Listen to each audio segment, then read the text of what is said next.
তেলিয়ামুড়ায় মাইগঙ্গা সুকান্ত দ্বাদশ শ্রেণী বিদ্যালয়ে বাউন্ডারি ওয়াল ও সাইকেল স্ট্যান্ড নির্মাণে নিম্নমানের সামগ্রী ব্যবহারের অভিযোগ উঠেছে। স্থানীয়রা কাজ বন্ধ করে দেন। অভিযোগ, কাজ চলাকালীন তদারকির দায়িত্বে থাকা ইঞ্জিনিয়ার ঘটনাস্থলে অনুপস্থিত ছিলেন। বিষয়টি ঘিরে অভিভাবক ও এলাকাবাসীর মধ্যে উদ্বেগ ছড়িয়েছে। সকলের দাবি, গুণগত মান ও স্বচ্ছতা বজায় রেখেই নির্মাণ কাজ সম্পন্ন হোক। এই মায়ঙ্গা স্কুলে যে বাউন্ডারি ওয়াল তুলতেছে, সেই ওয়ালটা নিম্নমানের কাজ হইতেছে। এখানে বাইরের যে কাজ হইতেছে ঠিক আছে, ভিতরে যেই অবস্থা আমরা দেখলাম একদম নিম্নমানের কাজ হইতেছে। ওটার প্রতিবাদ করতাম গিয়েছি আমরা করতেছি মানুষের কাছে, যাতে কাজটা সঠিকভাবে করে।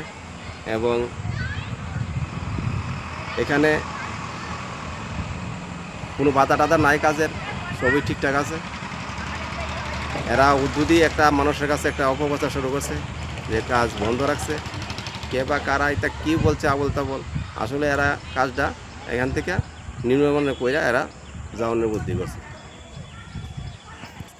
এর মধ্যে কিছু আমাদের এলাকারই কিছু সিপিএমের সমর্থক, তারা এটারে কাজটারে বানচাল করার জন্য বিভিন্ন ধরনের অপপ্রচার শুরু করছে।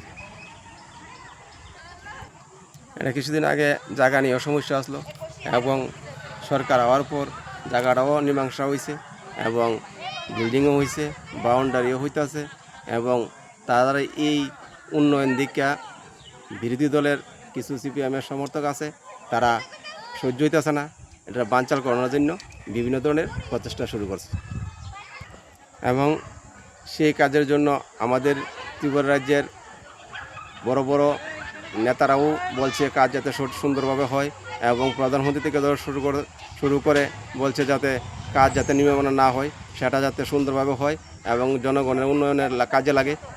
সেই জন্যই আমরা এখানে উপস্থিত হয়েছি। ব্যুরো রিপোর্ট, অবিরাম 24x7।